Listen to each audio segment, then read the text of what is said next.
2 घंटे आप पढ़े तो आपका दिमाग हजम करने की कोशिश करता है, तो उसमें आपको नींद जैसी कुछ आता है। वो नींद नहीं होती, वो दिमाग रेस्ट करना चाहता है। तो वहीं मेज पर ऐसे हाथ रखे सो लीजिए। वो सोना नहीं है, वो दिमाग डाइजेस्ट करना चाहता है। C is equal to C, conquest is equal to consolidation. लेकिन जब आप वहां से उठ के बिस्तर पे चले जाते हो तो फिर उठते हो रात में 11 बजे, जो वाकई सोने का टाइम है उसको तुम यूज करो सोने में। कैसे भी रात्रि जागरण का खेल मत रखो, कुछ भी नाटक करके, रायता फैलाकर, कुछ भी।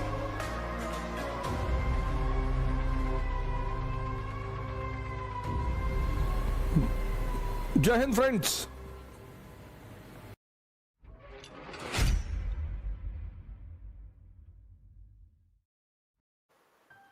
सी is equal to C, conquest is equal to consolidation. Maratha Bharat में साम्राज्य क्यों नहीं बन पाए? क्योंकि उन्होंने इस पे ध्यान नहीं दिया। कब लड़ाई लड़ी, जीते, चौथ लिया, वापस, इसलिए कभी साम्राज्य बने ही नहीं। मुगल, उन्होंने इस फॉर्मूले को फॉलो किया। तुमको भी पढ़ाई में इसी फॉर्मूले को फॉलो करना है, और ये चैलेंजिंग है। पढ़ना चैलेंजिंग नहीं है, हजम करना। पेट है ये दोनों पेट हैं।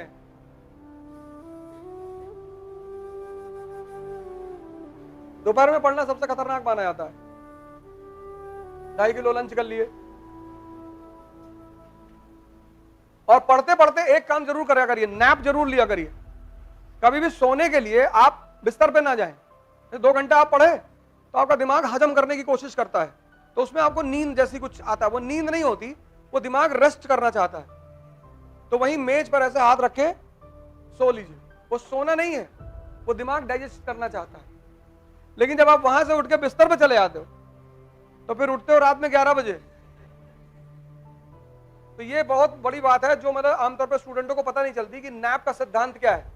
तो जब तुम 2 घंटे पढ़ते हो तो तुम्हारा मन उस चीज को हजम करना चाहता है, तो कहता है भैया थोड़ा सा, तो तुम्हें नींद जैसा फील होने लगता है। वो नींद नहीं है। बाकी नींद पूरी रात में, और कोशिश करो कि 10 बजे से लेकर मैक्सिमम सुबह 5 बजे तक सो जाओ, 4 बजे तक। जो वाकई सोने का टाइम है उसको तुम यूज करो सोने में। कैसे भी रात्रि जागरण का खेल मत रखो। कैसे भी कुछ भी नाटक करके, रायता फैलाकर, कुछ भी।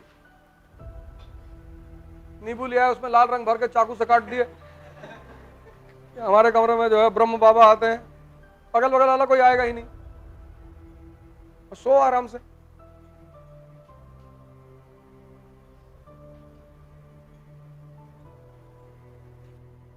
हजम करना, हजम, यहां डाइजेस्ट करना। इसलिए जब तुम किसी आदमी को मिलते हो जिसको गीता याद है, कुरान याद है, बाइबल याद है, तो तुम बहुत अचंभित होते हो कि कैसे भैया यहां एनसीईआरटी का एक चैप्टर नहीं याद हो रहा है। तो क्या तुम्हारी क्षमता कम है? नहीं। एक आदमी ने बेईमानी नहीं की, वो है भगवान। उसने क्षमताएं सबको बराबर दी।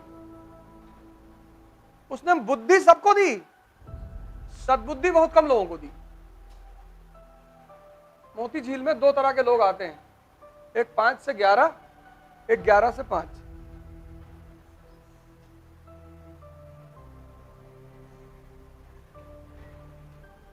नहीं,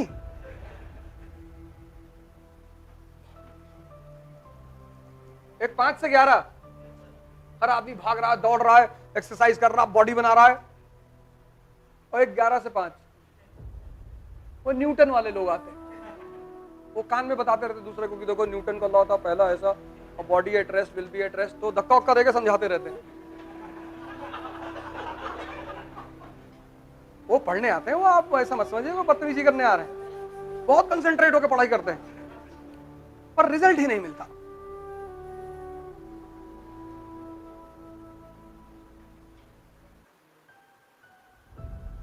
वो 11 से 5 वाले परेशान है कि जीवन में कुछ है ही नहीं, भगवान ने हमको कुछ दिया नहीं। इतना मारेंगे ना जूता से, तुमको मरना पड़ता है, मरना। एजुकेशन का एक ही सिद्धांत है, मैं तुमको बार बार क्लास में कह चुका हूं।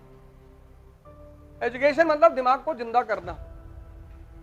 तुम अपनी स्थिति से अंदाजा लगाओ कि तुम 16 साल पढ़े हैं, फिर तुम्हें कोचिंग भी करना पड़ रहा है, तो अब तुम मुझसे काहे पूछ रहे हो?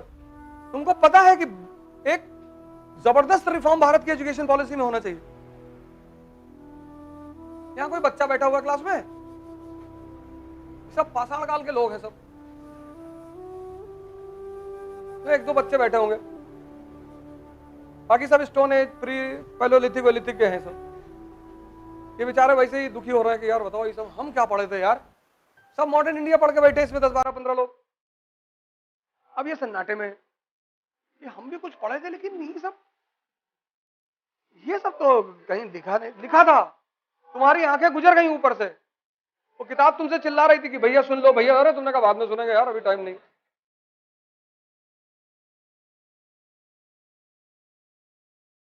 तुम्हारा वो हाल हो रहा है कि दुविधा में दोनों गए, माया मिली न राम। तुम मेहनत भी कर रहे हो, जिंदगी भी कमा रहे हो, और तुम्हें कुछ मिल भी नहीं रहा है। कॉम्पिटिटर हो तुम, घर से तुम्हारे 5 6 7 हजार 10 हजार रुपया आता होगा, तो ना तुमको खुदा मिल रहा है, ना तुम जीवन जी पा रहे हो, और सनम तुम्हारे हाथ में है ही नहीं।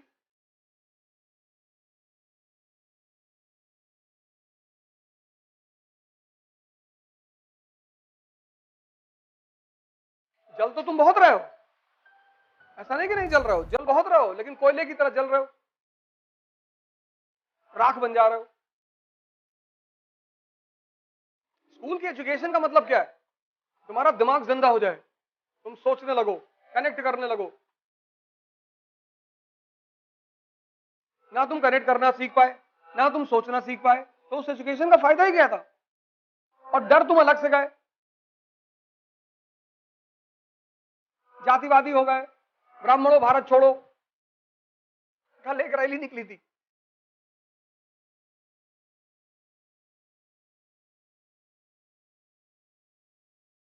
ठीक है? तो शिक्षा में क्रांतिकारी सुधार। इतना बैग लेके लड़के क्लास में जाते हैं, क्या फायदा? मॉडर्न पीरियोडिक टेबल और मेंटली पीरियोडिक टेबल में फर्क ही नहीं पता, क्या फायदा?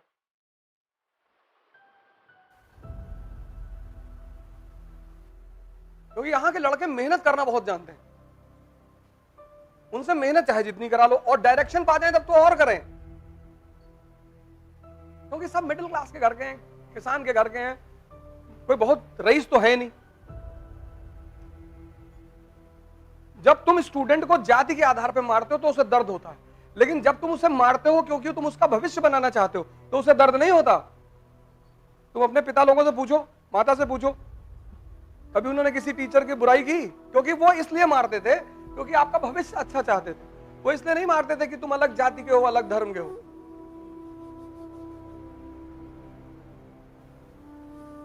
और जब काम नहीं कर पा रहे हो, होमवर्क नहीं कर पा रहे हो, हम स्कूल में क्यों अच्छा परफॉर्म करते थे? क्योंकि टीचर्स होमवर्क ना करने पे पीटती थी। यहां कोई होमवर्क ना करने पे पीटने वाला नहीं है, और होमवर्क मतलब कंसोलिडेशन, फीडिंग, तो वही चीज तो बाद में एग्जाम में आती थी। तो जिसका होमवर्क मजबूत रहता था उसके अच्छे परसेंटेज आते थे। वही हाल यहां भी है। जो होमवर्क का, जैसे टीना दाबी है, उसकी मां क्या है, रिजाइन कर दिया नौकरी से, होमवर्क कराती थी दिन भर बिठा के, बेचारी खुद बैठी रहती थी। तो एक बहन का 1 रैंक, दूसरी बहन की 15 रैंक, क्योंकि एक होमवर्क कराने वाला आदमी था ना। एजुकेशन मतलब E is equal to E। Education यानी एनलाइटनमेंट। एनलाइटनमेंट यानी आपको 2 चीजें आ गई स्कूल खत्म होने के बाद। एक, कनेक्ट करना आ गया, आपने कनेक्टिविटी सीख ली। अब देखो, ये कनेक्टिविटी का ही तो सिद्धांत था कि 1816 तक इन लोगों ने कब्जा किया। अब इन्हें क्या करना है? कंसोलिडेट। तभी तो ये नीतियां बनी। कौन सा वर्ग खुश हुआ? Social reformer. कौन सा वर्ग खुश हुआ? Educated middle class. कौन सा वर्ग खुश हुआ? सारे वर्ग खुश तो हो गए अंग्रेजों से, तो अंग्रेजों के समर्थक बन गए, कंसोलिडेशन हुआ। पॉलिसी डिपेंड्स अपॉन, बस इसमें रटना क्या है। जय हिंद।